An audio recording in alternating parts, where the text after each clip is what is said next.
नमस्कार, वंदे मातरम। मैं हूं श्यामगिरी। आप देख रहे हैं हमारा चैनल मुद्दा भारत का। मुद्दा भारत का यानी मुद्दा आपका। मुद्दा है आज फिल्म इंडस्ट्री के एक दुखद घटना के ऊपर, नितिन देसाई का। जी हाँ, नितिन देसाई को जो घटना हुई है उसके 24 घंटे तो हो गए हैं, लेकिन इसके पीछे कई यादें, कई नुकसान, कई फायदे जो चर्चा में चल रहे हैं, इसी पर हम चर्चा करेंगे। हमारे साथ अनिल सत्ते जी हैं और जानेंगे कि ये मराठी इंडस्ट्री यानी फिल्म इंडस्ट्री के साथ में मराठी लोगों के लिए कितनी नुकसान वाली बात है ये। सर, क्या मानते हैं आपको नितिन देसाई का अचानक इस तरह से दुर्दैवी घटना जो हुई है आत्महत्या का, क्या ये आत्महत्या करना ये उचित है? कर्ज तो पूरे देश के ऊपर है। कर्ज के दबाव में इस तरह आत्महत्या करना, एक ऐसे कलाकार, जिस कलाकार के ऊपर लोग अभिनय करते थे, आज वो जो है नहीं रहा। क्या मानते हैं कितना बड़ा नुकसान है ये देश के लिए और फिल्म इंडस्ट्री के लिए?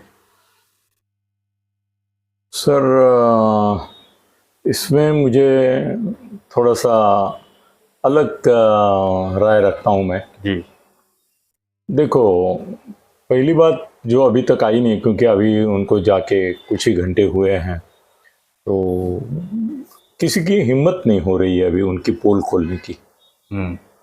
या तो उनके जो व्यवहार थे उसमें उन्होंने जो बड़ी बड़ी गलतियां की और ये विपत्ति आपत्ति जो है वो इन्वाइट की, और उसका मुकाबला करने के लिए उन्होंने पॉलिटिकल प्रेशर का ये करने का मार्ग अपनाया। सर, कैसे है कि इसमें उन्होंने कुछ 4 उद्योगपतियों के नाम दिए हैं। शायद हो सकता है कुछ सुपरस्टार है कि जिन्होंने उनके स्टूडियो में ये करना बंद किया था, पिछले 3 साल से नहीं कर रहे थे वो। उनका पूरा जो लॉबी है कोरोना काल से, हाँ, तो वो नहीं कर रहे थे जी। तो इसमें पहली बात सर ये है कि आप अगर क्रेडिट कार्ड का पैसे का भुगतान सही समय पर नहीं करते हैं तो कितने फ़ोन आते हैं रोज 50 फोन आते हैं, 100 फोन आते हैं कम से कम। आपने अगर कार का हफ्ता नहीं टाइम पे चुकाया तो आपको फ़ोन आते हैं। बिल्कुल आते हैं। लोन का, होम लोन का, सब जगह आते हैं। अगर आपने टाइम पे उन्होंने दी मुदत में नहीं चुकाया बिल्कुल, तो वो क्या करते हैं कि आपको प्रेशर डालने के लिए अलग अलग प्रकार से धमकियां देते हैं। कभी कभी कोर्ट में जाते हैं, कोर्ट में भी जाते हैं। बैंक वाले तो कोर्ट में जाते ही है, नोटिस भेजते हैं। सर, अभी ऐसा है कि नितिन देसाई, उनके बारे में बोला जा रहा है कि 250 से ज़्यादा करोड़ उनके ऊपर कर्जा हो गया था जी। तो उसमें ऐसा है कि बेसिकली उन्होंने जो लोन लिया था वो 85 करोड़ का था। इंटरेस्ट के ऊपर इंटरेस्ट, इंटरेस्ट के ऊपर इंटरेस्ट, और सही समय अपना लोन का जो हफ्ता रहता है वो नहीं फेडने के कारण वो बढ़ता गया। बिल्कुल। और 85 से 285 हो गए। तो ये जो ऊपर के 200 है वो टाइम पे उन्होंने कर्जा नहीं देने के कारण उन पे ऊपर बढ़ गए। अब वो बोलेंगे कि भाई 250-300 करोड़ का कर्जा है, तो उसकी वजह से मतलब प्रेशर में आ गए वो। फिर ऐसा है कि इसमें भी एक बाब है जो मीडिया थोड़ा सा छुपा रहा है, जो मैंने उनसे संबंधित कुछ लोगों से बात किया है। सर, ये इनकी जो प्रॉपर्टी है MD studio, Nitin Desai studio, sir उसमें बड़ी बात ये लोग नहीं टीवी पे दिखा रहे हैं कि वो जो लोगों ने इनको लोन दिया था वो कोर्ट में गए थे और कोर्ट ने आदेश दिया कि इनका स्टूडियो जो है जब्त करो, वो जब्त करो और वो पैसा वसूल करो। क्योंकि कहीं भी कोई इंस्टीट्यूट आपको लोन देती है तो उनका घर का पैसा नहीं होता है। हम जैसे लोग या आम आदमी जो है वो इन्वेस्ट करता है, वो इन्वेस्टमेंट वो लोन के रूप में लोगों को देते हैं। अगर इन लोगों ने लोन नहीं चुकाया तो उन लोगों का जो इंटरेस्ट देना है वो कैसे देंगे? तो बाजी बैग के वो कोर्ट में जाएंगे। और कोर्ट ने भी देखा केस पूरा, तो देखा कि ये जानबूझकर ही पैसा नहीं भर रहे। भले तुम्हारी स्थिति ये नहीं है ना जी, पैसा भरने की। जब 85 करोड़ का जब 100 करोड़ हो गया और तुमको दिख रहा है कि फिल्म इंडस्ट्री ने हमको बॉयकॉट किया है तो इससे उभरने की भी ताकत नहीं है। तो जब 100 करोड़ का लोन है तभी तुम्हारा जो स्टूडियो है, भले ख्वाब हो कुछ भी हो, वो बेचा जाता है। वो 85 करोड़ का ख्वाब उस समय 100 करोड़ में बेचा जा सकता था और सेटल हो सकता था। तुम में हिम्मत होनी चाहिए सर। ऐसे कई लोग हैं कि जिनके घर जलाए जाते हैं, जिनके कारखाने जलाए जाते हैं। सर अमिताभ बच्चन तो रास्ते पे आ गया था। यस यस, बहुत बड़ा एग्जाम्पल है। वो अगर कौन बनेगा करोड़पति का उसको ये नहीं लगता था, वो तो हो चुका था। हाँ, खत्म इसके कहानी इससे थी। बुरा हाल था उसका। बिल्कुल। तो क्या उसे कर ले? हाँ, तो उसने आत्महत्या की?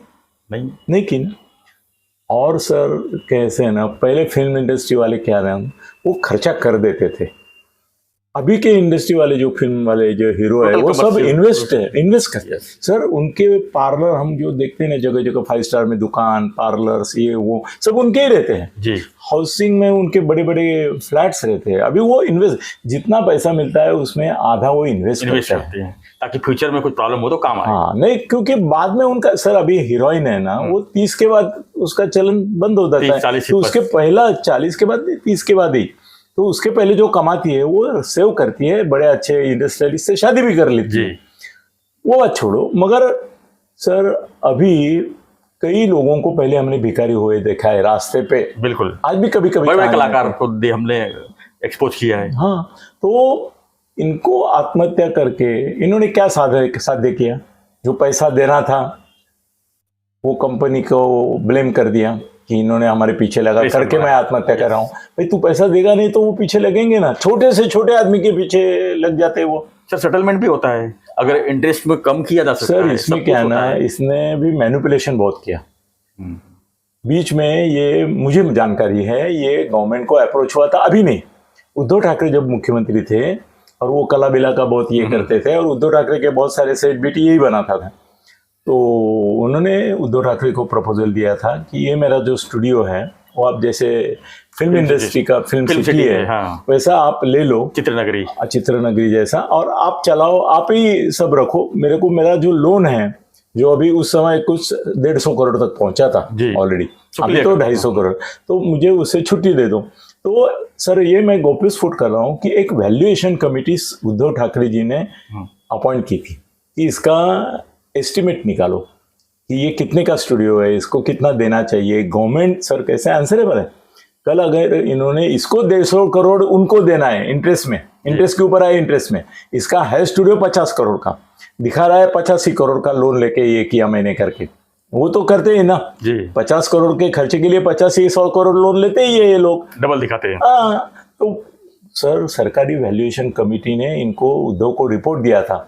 अब ये मुझे कैसा पता चला आप जानते हैं सर, उद्धव को रिपोर्ट ऐसा मिला कि स्टूडियो की प्रेजेंट वैल्यू, ये अभी उद्धव थे तब की बात है और आज से 1.5-2 साल पहले की बात है जी, 1.5-2, हाँ मुझे जो पता चला 1.5-2 साल की। उन्होंने बोला ये स्टूडियो अगर किसी प्राइवेट पार्टी खरीदी करती है तो 50 करोड़ से ज़्यादा नहीं देगी। सर 52 एकड़ में है सर, 52 एकड़ का पैसा थोड़ा देना है, खाली 52 एकड़ का पैसा भी लेंगे सर। हमने अभी 200 एकड़ जमीन ली इधर तुम्हारे शाहपुर मुरबाड रोड पे, कितने में मिली? 12 लाख रुपया से 15 लाख रुपया एकड़, 30 करोड़ में आ गई ना। तो आप क्या बोल रहे हैं कि 52 एकड़, सिर्फ 52 करोड़ झाटू जमीन है, इतनी छोटी जमीन है। 200 एकड़ तो मंदिर के लिए लिए हमने, तो क्या 52 करोड़ बोल रहे, 52 एकड़ बोल रहे, 52 करोड़ का चलो 25 लाख रुपए भाव बनाते हैं तो 25 कितना होता है? कितना होता है? आप बोल रहे कि 150 करोड़ गवर्नमेंट इनको देना चाहिए क्योंकि गवर्नमेंट की जी हुजूरी ये जिंदगी भर करते रहे, जो भी पार्टी सत्ता में जाएगी उसके लिए काम करते रहे, उनके साथ ये गवर्नमेंट का काम लो, ये गवर्नमेंट का काम लो, ये गवर्नमेंट का काम, फेस्टिवल का काम, हाँ कोई भी गवर्नमेंट के लोगों को बोलो कि भाई तुम 100 करोड़ का मेरे से कॉन्ट्रैक्ट करो, उसमें से 50 मैं तुमको दे दूंगा, 40 में तुमको दे दूंगा, 60 में मैं बिठाऊंगा, उसमें मेरा 20 प्रॉफिट रहेगा। उनका वो धंधा था जी, ठीक है, धंधा करके कर रहे थे। मगर जब 150 करोड़ मांगा उन्होंने तो उद्धव को नाइलाज हुआ, वो बोला नहीं इसका थोड़ा तो ऑडिट होगा। ये क्या है ना, ये कोरोना का जैसा नहीं है ना जी, कोरोना इमरजेंसी था, उसमें भाई उधर कोल्हापुर में भी लता मंगेशकर के स्टूडियो के बारे में आप जानते हैं कितने राड़े हुए थे, है कि नहीं? जी सरकार को लेने के लिए कितनी मुसीबत आई थी, फिर उसका वैल्यूएशन कैसा हुआ, लता मंगेशकर नहीं कर पाई और वो स्टूडियो बेचने के लिए भी लोग विरोध करते थे। अभी ऐसा हो गया कि राजकीय नेता जो रहते हैं ना, वो ऐसे लोगों का फायदा उठाते हैं, उनके साथ बैठ के उठ के अपने काम करवाते हैं, ये करते हैं। मगर ऐसा इतना बड़ा कारनामा करने के लिए मुश्किल होता है, उसके लिए अलग टाइप का आदमी लगता है। तो उनका रिपोर्ट आ गया कि भाई ये 50 करोड़ का भी मामला नहीं है, तो 150 करोड़ कहाँ से देंगे? तो उन्होंने बोला कि ये नहीं होगा, आप किसी बड़े इससे अप्रोच हो। सर अभी नाम लेना ठीक नहीं है, जितने बड़े अभी नंबर 1 2 जो मोदी के जी के आसपास रहते हैं, उनको सबको ये अप्रोच हो चुके थे। सबने बोला कि इसका वैल्यू 50-75 करोड़ से ज्यादा नहीं है, और ऑलरेडी 150 पौने 200 करोड़ तक आप पहुंच गए हैं, और आप बोल रहे हैं कि मुझे इससे मुक्त करो, ये आप ले लो। मगर 50 करोड़ की चीज आपके उपकार के लिए हम पौने 200 करोड़ 200 करोड़ में क्यों ले? अभी भी उन्होंने बोला सरकार ये ले ले, हाँ, अपने मृत्यु के ऑडियो में सरकार क्यों ले? इन्होंने 80 करोड़ में लोन लिया, उसके ऊपर इंटरेस्ट नहीं दिया, उसका मुद्दल नहीं दिया, हाँ, और वो 250 करोड़ तक पहुंच गया। बाकायदा कोर्ट ने ऑर्डर दिया, वो जो दिवालखोरी का कोर्ट रहता है ना जी, हाँ, उस कोर्ट ने ऑर्डर दिया कि इनका दिवाला घोषित करो, बैंकक्रप्ट घोषित करो, सब प्रॉपर्टी जो बेच दो और सबका पैसा चुका दो, है कि नहीं? तो वो कोर्ट का जो ऑर्डर है उसका भी यह अवमानना है कि आप 250 करोड़ में खरीद के, सरकार की ओर से, और सरकार का पैसा हमारा पैसा है ना सर। लेकिन बैंक को भी सोचना चाहिए कि क्या सोचना जो चाहिए? लोन देते हैं, हाँ, वो भी तो सर अगर 25 सर करोड़ वो का वैल्यू, पॉलिटिकल प्रेशर लाते हैं उस दिन, 25 करोड़ का सर वैल्यू है सीएम तो से लेके टीएम तक 80-90 सबके करोड़ फोन दे आते हैं देते ना। और उनको सर कैसे ना इसका एक हवा बना के रखा था, ब्रांड बना के, नितिन देसाई नितिन देसाई नितिन देसाई। भाई वो पैसा मांग रहा है, यही उपकार लगा होगा उनको उस समय, और फोन आए होंगे 10-20, वो तो मैनेज कर सकता था। 10-20 मंत्रियों के फोन आए होंगे, दिल्ली से आए होंगे, गली से आए होंगे कि भाई उनको तो लोन दे दो, महाराष्ट्र का अभिमान है ये, यस, तो 80 करोड़ क्या चीज है, दे दो। तो आपको अगर इतना ही देना था तो महाराष्ट्र राज्य सहकारी बैंक से देते। आपने प्राइवेट फिनांसर से लिया।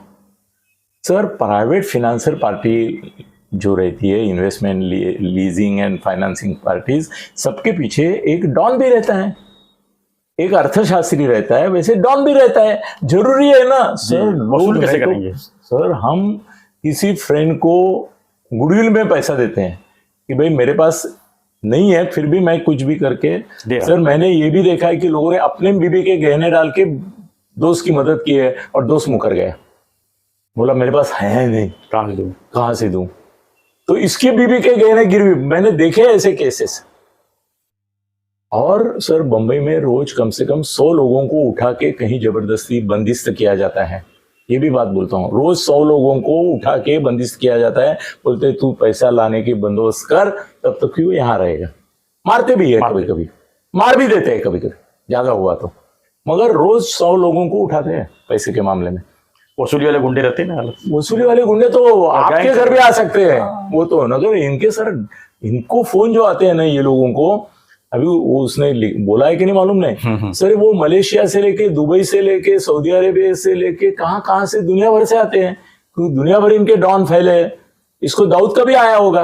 ये ऐसे मामले जब इतने बड़े हो जाते हैं तो फाइनेंशियल कंपनी उनको ये देती है सुपारी की भाई इसको रिकवरी के लिए, उनका भी 15-20-25% रहता है इसमें। अरे मंत्रियों के पीए ये वसूली का धंधा करते हैं, सब इंस्पेक्टर तो हर एक पुलिस स्टेशन में कम से कम 5-10 करते हैं कि बोलते हैं इसका बिल्डर का पैसा वसूल करके देते हैं, इसका पैसा वसूल करते हैं, जगह खाली करके देते हैं। डॉन का जो काम है ना वो पुलिस इंस्पेक्टर भी करते हैं, आप भी मानते हैं, आप क्राइम रिपोर्टर रह चुके हैं। तो ये काम अगर वो करते तो इनके पीछे तो बड़े बड़े डॉन होंगे, तो डॉन भी फोन करेंगे इनको। अभी ऐसा है कि आपकी हिम्मत पैसा लेने की और डुबाने की है न नीयत, तो घट रहो, बोलो ठीक है नीलाम करो। तुमने लोगों की क्या क्या काटी है, तो तुम्हारी नाक कट गई तो इतना बुरा मानने का क्या है उसमें? और तुमने क्या कोई धर्म के लिए, मंदिर बनाने के लिए नहीं पैसा लिया था, तुमने धंधे के लिए पैसा लिया था। धंधे का पैसा है तो धंधे का पैसा धंधे में लौटाना पड़ेगा, भरना चाहिए था, टाइम पे भरना चाहिए था, और नहीं भर पाते तो बेच देना चाहिए था। भाई लोगों के स्टूडियो जल गए। मैं वो साल कौन सा था इसकी जिक्र इसलिए नहीं करता हूं क्योंकि उसको एक अलग कास्टिज्म का वो आता है, मगर कई मेरे रिलेशन में लोगों के स्टूडियो जला डाले।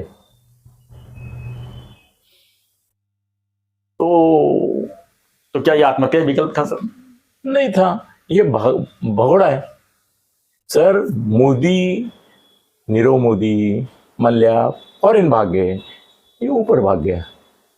अब इसकी बीवी क्या करेगी, इसके बच्चे क्या करेंगे, इसके जो पार्टनर रहेंगे समझो कुछ, तो वो क्या करेंगे। तू तो छूट गया बेटा, खुदकुशी कर ली तू, और कोई बड़े अच्छे कारण के लिए तो की नहीं, तू देशभक्ति के लिए नहीं कूदा है, खुद को ये किया, फांसी लगाई है। तुमने कोई देशभक्ति के नाम से फांसी नहीं लगाई, तुमने लोगों का कर्जा डुबाया, और वो पे करने की तेरी नियत नहीं थी करके वो 80 करोड़ का 260 करोड़ 270 करोड़ हो गया, तो तेरी नियत साफ नहीं थी, तो तुम मजे करते हुए लोगों ने देखा है तेरे को। भाई जो तुमको लोन देते हैं ना, वो तुम पे नजर भी रखते हैं, तुम किस तरह से पैसा खर्च कर रहे हो। ये खुद जाके लीडर लोगों को बोलता है, साहब खर्चाची काळजी करू नका, तुम्ही द्याल ते मी करतो। मतलब वो करोड़ देते, ये 5 करोड़ डालता था, ये लालच में कि ये 4 करोड़ जो मैं ऊपर डाल रहा हूं, उसकी वजह से जिस दिन ये कर्जे का तकाजा मेरे पीछे पड़ेगा तो ये मेरे लिए पीछे आ जाएंगे। कोई नहीं आया। तो आए अभी उद्धव जी भी गए थे, जब वहां पे गए थे खोपोली, अभी लैंडस्लाइड हुआ था, नहीं तो सर, रिटर्निंग मिले बहुत सारे लोग गए जी, बहुत सारे मंत्री आज के भी गए, कल के महाआघाड़ी के भी गए, ये गए, मतलब उनसे दोस्ती थी उनकी। सर उद्योगपतियों की भी बहुत सारी दोस्ती थी सर। अभी इसमें तो और एक प्रॉब्लम है, जो कोई यूट्यूब वाला बोलेगा नहीं, इन्होंने पर्सनल तौर पर बहुत पैसा लिया था लोगों से। वो अलग, वो 1-to-1 में था, वो कम से कम 100 करोड़ होगा। इसका नाम बड़ा था ना सर, और 200-150 करोड़ का कर्जा है, तो कर्जे की कोई ये नहीं करता है, परवाह नहीं करता है। कई इन्वेस्टमेंट के तौर पर कई पॉलिटिशियन ने भी इसको पैसा दिया था। अगर वो 4 नाम है ना, उसमें एक पॉलिटिशियन का नाम हो सकता है। वो मुंबई का नहीं है, बाहर का है, उसने पैसा दिया था इसको, और वो तो ऑफ द रिकॉर्ड दिया था। अभी ऑफ द रिकॉर्ड पैसा तो चला गया सब, जो ब्लैक मनी वो भी गया, ब्लैक मनी भी दिया होंगे बहुत। हाँ, ब्लैक ही देते हैं ना सर, थोड़ा व्हाइट दे, चेक से देता है थोड़ा कोई पैसा, तो वो भी गए सर। ऐसा है कि गरीब शेतकरी आत्महत्या करता है जी, उसकी मजबूरी अलग टाइप की होती है, मानसिकता अलग होती है। तुम इतने अमीर होने के बाद और इतने पॉलिटिकली पोटेंशियल नामचीन होने के बाद, और सर ये मोटिवेशनल भाषण देता घूमता था, मैं कैसा छोटा था और मैं कैसा महान बन गया। तू महान बन गया तो इतना लहान क्यों बन गया कि आत्महत्या कर दी? तेरी आत्महत्या से कौन सा सवाल छूटा? सर कोर्ट 15 दिन कुछ करेगा नहीं, इसका 13वां हो गया कि 14वें दिन कंपनी को बोलेगा जब्त करो प्रॉपर्टी, और अभी इसने गले में डाल दिया सरकार के। अभी विधानसभा में भी कोई बोले कि हमको लेना चाहिए, क्यों? 80 करोड़ की 50 करोड़ की प्रॉपर्टी आप 250 करोड़ में क्यों लेंगे? इसने आत्महत्या की करके, जो जिन्होंने आत्महत्या नहीं की, ऐसे कितने स्टूडियो बंबई में बंद पड़े हैं फिल्म के। आपके भाई को पूछो, वो तो फिल्म लाइन में है ना, उसको पूछो कितने प्रोड्यूसर दिवालिया हो गए, कितने प्रोड्यूसर के कितने करोड़ बाकी है। अपने पहचान में कम से कम मैं बोलता हूं 1000 करोड़ अलग अलग लोगों के बाकी होंगे। भाई तुम्हारे दम नहीं है ना पीछे, तो आगे मस्ती मत करो। जब तुमने पैसा लिया तब तुम्हारे पास कैलकुलेशन होना चाहिए कि मैं ये कैसे वापस करूंगा। जब तुमने सर इसको बैन किया, बाइकआउट किया था जी, इसका भी कारण है सर। फिल्म वाले हैं धंधे वाले, तुम अगर बोलोगे कि मेरा 5 रुपया नहीं 50 रुपया भाड़ा होगा, अनाप शनाप कोई भी, मैं नितिन देसाई हूं, मेरा कला है, वो ये है वो है, तो लोग नहीं आएंगे। परवड़ना चाहिए उनको भी सर, वो भी मुसीबत में छोटे बजट वाले पिक्चर सर। ये ओटीटी प्लेटफॉर्म वगैरह की वजह से प्रोड्यूसर का भी हाल खराब है ना। अभी थोड़े दिन में और प्रोड्यूसर भी, अभी तो स्टार आत्महत्या कर रहे थे स्टारलेट, मतलब फिल्मी अभिनेत्री आत्महत्या, काम नहीं मिल रहा था और उनके जीवन के खर्चे बहुत हो चुके थे, कर्जे हो चुके थे, और इन लोगों को पैसा नहीं देता है सर कोई, फिल्म वालों को कोई भरोसा नहीं, वो सब प्राइवेट वाले ही देते हैं, और वो उनका सर 24 से 36% रहता है, 48% भी रहता है। ये अभी फाइनेंसर कंपनी है ना, तो उनको इतना नहीं होगा, उल्टा मैं बोलता हूँ 18 से 24% हो सकता है। और पर्सनली फाइनेंस लेते हैं ना साहूकार से। अभी मेरा एक दोस्त है, वो एक अभिनेत्री पे आशिक हो गया, अभिनेत्री ने उसको बोला, नाम ले सकता हूँ, वो थाना का उप महापौर था, तो उसने उसको बोला कि तू मेरे को रखेल करके रखा और मेरे ऊपर एक पिक्चर निकाल। सो उसने उस जमाने में कुछ 12 लाख का पिक्चर निकाला सर, 12,000 भी नहीं मिले वो पिक्चर में उसको। और वो अभिनेत्री उस समय तक सोई उसके साथ जी। और जैसे ही पिक्चर खत्म हो गया भागे। और ये डीगे साहब के सामने बैठ के मुझे बोल रहा था, उप महापौर था, वो बोला मैंने उसके लिए पिक्चर निकाला, 12 लाख रुपए का ये हुआ, उसमें 10 लाख तो कर्जा लेके मैंने किया। तो डीगे साहब ऐसे करके देख रहे थे उसकी ओर। मेरे को बोला अच्छा पनिशमेंट मिला उसको, जैसा धंधा किया वैसा ही वांधा हुआ उसका। तो सर ऐसे लोग गली गली में प्रोड्यूसर है, गली गली में स्टूडियो वाले, गली गली सर ये स्टूडियो क्या बात करें, फोटो स्टूडियो वाले मर रहे। अभी क्या हर एक की आत्महत्या ही कोई सोल्यूशन है कि नहीं है। और तुम लोगों को सिखाते रहते हो ना, मेरे जैसे बनो मेरे जैसे बनो, तो क्या आत्महत्या करो लोगों का पैसा डुबा के। सर मैं तो बोलता हूँ सरकार को इसमें नहीं पड़ना चाहिए, वो स्टूडियो बाकायदा कोर्ट के हिसाब से जब्त होना चाहिए, पैसा बकाया उसको मिलना चाहिए, जिसका पैसा बकाया है वो कंपनी में जो इन्वेस्टर्स है उनको पैसा मिलना चाहिए। हम जब इन्वेस्टमेंट का पैसा डूबता है तो बॉम्ब मारते हैं कि नहीं जी कि भाई हमारे इन्वेस्टमेंट का पैसा डूब गया। वो कौन डुबाते हैं? यही लोग डुबाते हैं ना। सर जितने बड़े बैंकों में थकबाकी है वो किन लोगों की है? बड़े लोगों, ऐसे ही नितिन देसाई जैसे लोगों की है। वो आत्महत्या नहीं करते, भाग जाते भाग जाते हैं या बोलते कर रहा है जो करो। मैंने ये देखा है कि एक आदमी ने मेरे दोस्त से पैसा लिया था, तो मैंने उसको बोला यार उसकी हालत, उसकी बेटी की शादी रुक गई है, तू पैसा लिया था 1 साल में वापस करता है, 4 साल हो गए, तो जो कर रहा है वो कर लो। मारना है क्या मेरे को? मारो मारो मारो। मारने से पैसा मिल जाएगा? नहीं, मारने से थोड़ा पैसा मिलता है। और हम लोग अभी विवश होके वापिस आ गए तो पुलिस वाला उसके घर बोला आपने जान से मारने की धमकी दी उसको। वही खुद बोल रहा था, मेरे सामने हुआ। फिर मैं गया, मैं बोला मेरे सामने, उसने बोला कि आप पैसा वसूल करने के लिए मारने वाले हो।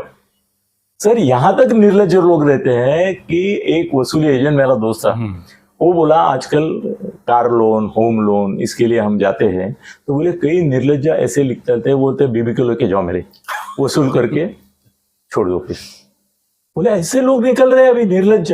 बोलता है बीबी को लेके जाओ, वसूल हो गया तो वापिस लाओ, मैं पैसा नहीं दे सकता। यहाँ तक बातें पहुंची है। बाद में कंप्लेन करेंगे, नहीं कंप्लेंट नहीं करेंगे, ऐसा ये तो कॉमन है सर। साहूकार के पास बीबी के कर्जे के बदले भेजना ये आज की नहीं, बहुत पहले से रणनीति है। जुगारी जो रहते हैं उनकी ये तो पहले से है। अभी परसों पेपर में आया था कि एक ने अपनी बीबी को ही लगा दिया दांव पे, बोला पांडव ने लगाया तो मैंने लगाया तो क्या बिगड़ा, ऐसा बोला दारू की नशा में। मेरे ख्याल से उस प्रकार का एक पिक्चर भी आया है अभी कुछ मराठी में, ऐसा लगता है, मुझे याद नहीं बराबर, मगर ऐसा ही कुछ है। तो सर देखो आप हरे हुन्नरी है, कलाकार है, प्रतिभावंत है, तो कई प्रतिभावंत जो है वो हमने देखे हैं उनकी हालत बाद में कैसी, रास्ते पे आगे। सर वो क्या है ना, सही समय पे सही चीजें नहीं करने का वो पनिशमेंट है, वो ऊपर का पनिशमेंट है, और ये तो कोर्ट का है। अभी इसमें अगर आप कल बोलेंगे कि ये 4 लोगों ने हमको धमकाया, इन 4 लोगों ने हमको परेशान किया, पैसा बकाया, धमकी तो नहीं धमकी नहीं देंगे समझो। फिर सर धमकी का क्या है, मैं आपका पैसा देना लगता हूं और आपने मुझे पैसा मांगा। सर पैसा मांगा करके कितने मर्डर होते हैं?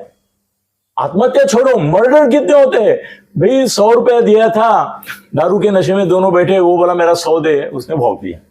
आता है पेपर में, कितनी बार आता है सर। पान पट्टी का उधर कल मैं देखा एक होटल में, पेट्रोल पंप पे पेट्रोल भरा सब लोगों ने अपनी 10 गाड़ियों में, और बोले पैसा नहीं देते हैं।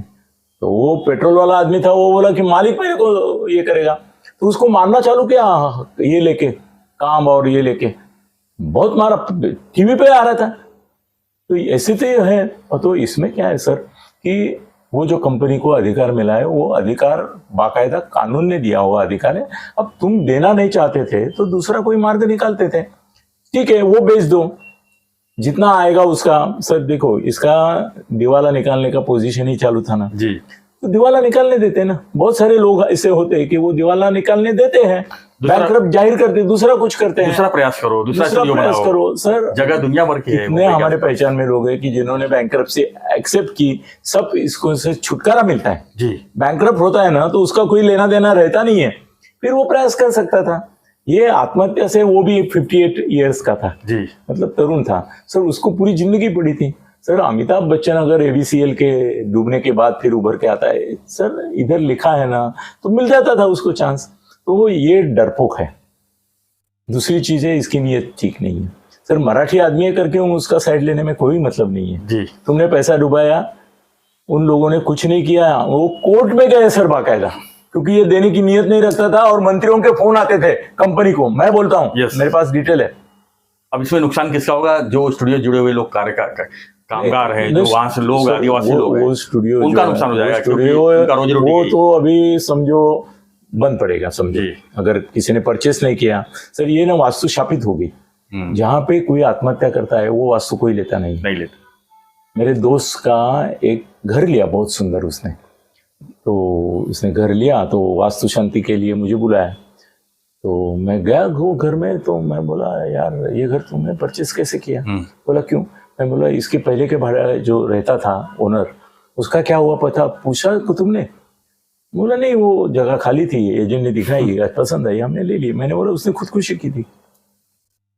बोला क्या बात कर रहे हो? बोला हाँ, जिसने यहाँ से खुदकुशी की उसका अगर ये घर है तो ये शापित घर है। शापित है। तुमको और एक पूजा करनी पड़ेगी, क्योंकि उसकी मृतात्मा इस घर में टहलती रहेगी।